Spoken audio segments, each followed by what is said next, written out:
Pastor Guilherme, estamos aqui mais uma vez, trazendo uma nova curiosidade. E hoje nós iremos falar de uma curiosidade muito importante para a nossa fé, para a nossa jornada espiritual. Nós iremos falar sobre a Arca da Aliança. A Arca da Aliança era um objeto principal, né, da representação da presença de Deus no meio do povo hebreu. Quando Moisés estava com o povo no deserto, Deus mandou Moisés construir um tabernáculo, que a gente até já comentou quando nós falamos do primeiro templo, né? Falamos do templo de Salomão, do segundo templo ali, né? Que Zorobabel reconstruiu, e nós falamos que o templo de Salomão foi construído baseado no tabernáculo que Deus passou para Moisés no deserto. E a gente viu que no segundo cômodo, que é o chamado Santo dos Santos, tinha uma peça chamada Arca da Aliança, né? Essa Arca da Aliança representava a presença de Deus no meio do povo, como eu falei aqui, tá certo? E ela também era conhecida como a Arca do Testemunho, ou Arca do Concerto, tá certo?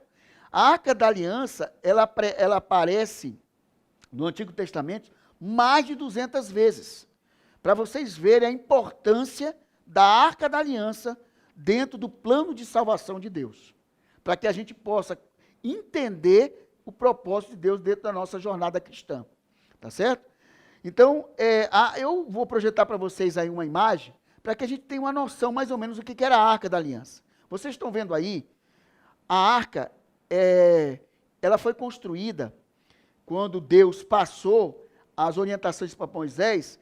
Você vai encontrar lá em Êxodo 25, verso 17, que diz assim: Deus fala para Moisés: farás também um propiciatório de ouro puro, de 2 côvados e meio, e será o seu comprimento, e a largura de 1 côvado e meio.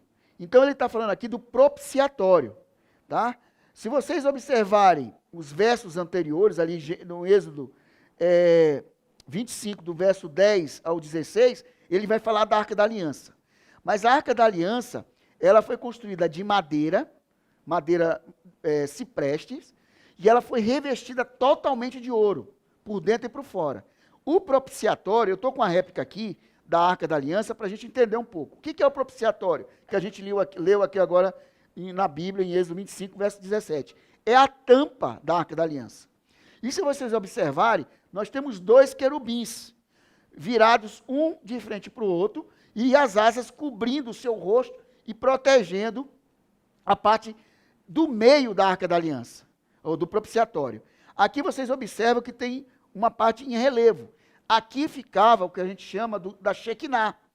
A Shekinah seria a presença de Deus, tá certo? Por isso que os querubins cobriram o rosto e estão também numa posição de reverência, de submissão, tá certo?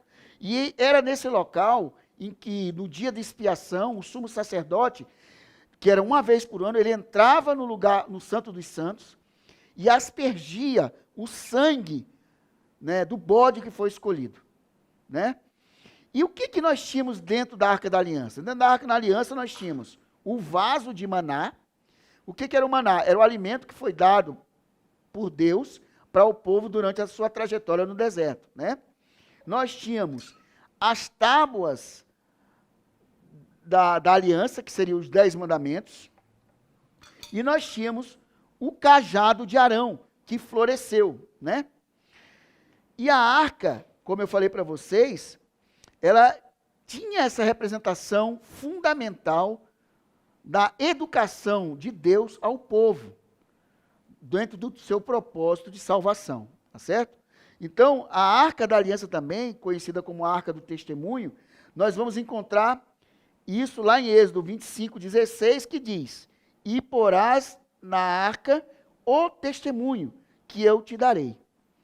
Então, pessoal, essa é a nossa curiosidade de hoje. Trazer para vocês conhecerem um pouco da Arca da Aliança. Mas eu pediria que vocês pesquisassem mais sobre a Arca da Aliança, sobre o tabernáculo, porque toda essa estrutura, ela tem uma importância fundamental na nossa base cristã. E o tabernáculo e todos os instrumentos que tem lá dentro apontava para Cristo. Tá certo? Então, pastor Guilherme, essa é a nossa curiosidade de hoje.